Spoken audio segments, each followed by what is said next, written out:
ہر ملک کو ترقی کرنے کے لیے قدرتی اور معاشی وسائل کی ضرورت ہوتی ہے، مگر اس سے بڑی بدقسمتی کیا ہو سکتی ہے کہ زرعی ملک ہونے کے باوجود حکومت پٹرول، ڈیزل، کھادوں کو بھاری قیمتوں پر امپورٹ کرتی ہے۔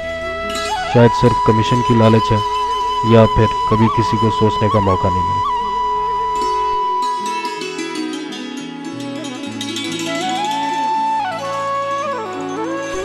2.5 خرب رینٹل پاور جیسے پروڈکٹ کو دیے جا چکے ہیں، کیوں نہیں بایو گیس جیسی جدید اور سستی ٹیکنالوجی کو پروموٹ کیا جاتا؟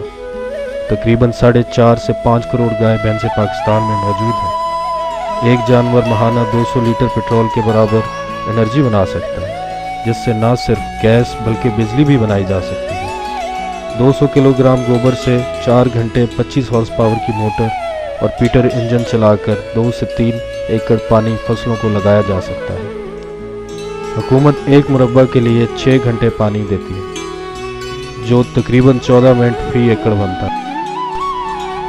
اگر اس انرجی کے ذریعے نکارہ ٹیوب ویل نہری پانی میں مکس کر کے چلایا جائے تو اندازہ کریں نہ صرف بجلی، پٹرول، ڈیزل کی مہنگائی کا بحران ختم ہو سکتا ہے بلکہ پانی کا انقلاب بھی آ سکتا ہے۔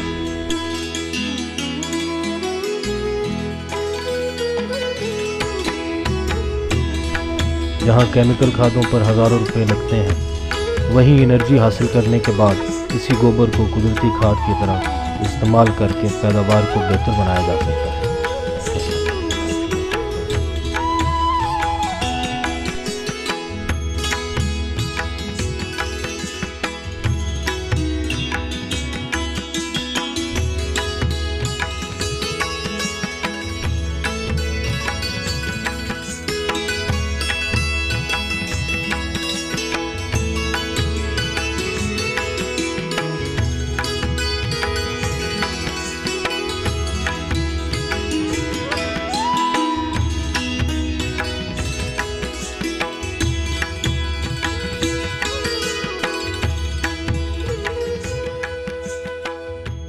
پاکستان جیسے زرعی ملک میں بجلی، گیس، پٹرول، ڈیزل کے بحران کا جن بوتل سے باہر آ چکا ہے۔ بایو گیس ہی ایک سستی اور جدید ٹیکنالوجی ہے جس کے ذریعے یہ جن واپس بوتل میں ڈالا جا سکتا ہے۔ کیمرامین عمران شہزادہ کے ساتھ منصور حیات، سرگودا آن لائن، سکیسر۔